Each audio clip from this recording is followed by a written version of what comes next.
दोस्तों नमस्कार। आज हम बात करेंगे देसी केचुए के बारे में कि ये मिट्टी में किस तरह से काम करता है और उसकी कुछ विशेषताओं के बारे में जानेंगे कि इसकी विष्ठा में क्या विशेषता है। How indigenous earthworm works in the soil. तो चलिए दोस्तों स्टार्ट करते हैं। देखिए दोस्तों, देसी केचुआ भूमि में अनंत करोड़ छेद करता है। सबसे पहले जब वह भूमि में प्रवेश करता है तो खाते खाते गहराई में जाता है और नीचे से दूसरे छेद से वापस खाते खाते ऊपर आता है। जिस छेद से केचुआ अंदर गया उस छेद से वापस ऊपर नहीं आता, बल्कि दूसरा छेद करके वापस ऊपर आता है। इससे जमीन में पोरोसिटी बढ़ती है। फिर से नीचे जाने के लिए नया छेद करता है और फिर एक और नया छेद करके वापस आता है। इस तरह 24 घंटे ऊपर नीचे करते समय केचुआ अपने शरीर से एक द्रव पदार्थ निकालकर छेदों की दीवारों पर लिप देता है ताकि छेद बंद ना हो। उस द्रव पदार्थ को वर्मी वॉश कहते हैं। इसके सारे पोषक तत्वों के साथ साथ कुछ संजीवक भी होते हैं, यानी कि हार्मोन्स भी होते हैं जो जड़ों को आवश्यक होते हैं। केचुए ऊपर नीचे आने जाने में हमेशा खाते रहते हैं। वो गहराई का महासागर खाते हैं, कच्चा चट्टान खाते हैं, रॉक खाते हैं, रेत कण खाते हैं, चूने के चट्टान भी खाते हैं। साथ में भूमि में फसलों में बीमारी पैदा करने वाले राक्षस जंतु जो हार्मफुल जंतु है उनको निगल कर उनका नाश करते हैं। इसके विपरीत भूमि के अंदर के उपयुक्त जीवाणुओं के अपने पेट में लेकर उनको सचेतन बनाते हैं और विष्ठा के माध्यम से पेड़ों की जड़ों के पास डालते हैं। उनके शरीर में एक जैव संयंत्र होता है या बायो रिएक्टर होता है जो खाते हैं उसको संस्कारित कर विष्ठा के माध्यम से यानी वेस्ट से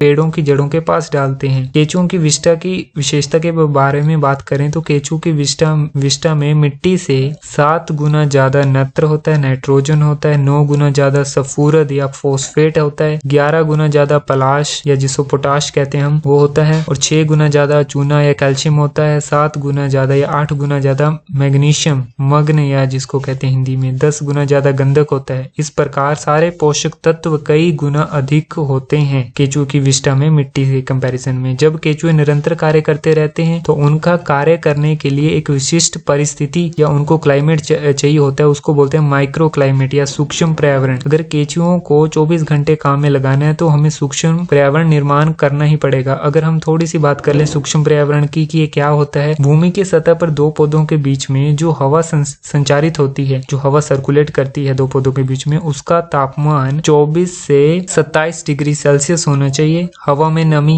65 से 72% होनी चाहिए या जिसको हम मॉइस्चर बोलते हैं, ह्यूमिडिटी। और भूमि के अंदर अंधेरा या जो हम मल्चिंग करते हैं जैसे उससे अंधेरा होता है, भूमि के अंदर अंधेरा होना चाहिए। इनको लाइट पसंद नहीं है केचुओं को। और वापसा होना चाहिए, वापसा यानी कि 50% हवा और 50% वाटर वेपर पानी के जो कण होते हैं उनका इक्वल रेशो में प्रोपोर्शन होना चाहिए, उसको वापसा बोलते हैं। इस सूक्ष्म पर्यावरण का निर्माण करने के लिए केवल एक ही कार्य करना है, भूमि के सतह पर पेड़ पौधों के दोनों किनारों के बीच फसलों के अवशेषों का आच्छादन या बिछावन करना है। आच्छादन या बिछावन करते ही सूक्ष्म पर्यावरण स्वयं तैयार हो जाता है और केचुए कार्य में लग जाते हैं। तो देखिए दोस्तों, हमने देसी केचुए के बारे में पढ़ा है। इंडिजिनियस जो अर्थवर्म है हमारा, उसके बारे में पढ़ा है कि उसका किस तरह का कैरेक्टर। वो एक ही अगर एक नाली से जाएगा तो दूसरी नाली से वापस नहीं आता, वो दूसरी नाली बनाकर ऊपर जमीन में आता है। तो इसकी विशेषताओं के बारे में बात करी, विष्ठा के बारे में बात करी और इसको माइक्रो क्लाइमेट जो होता है वो किस तरह से निर्माण करना है उसके बारे में थोड़ी सी बात कर ली। तो देखिए इस वीडियो में दोस्तों इतना ही। नमस्कार।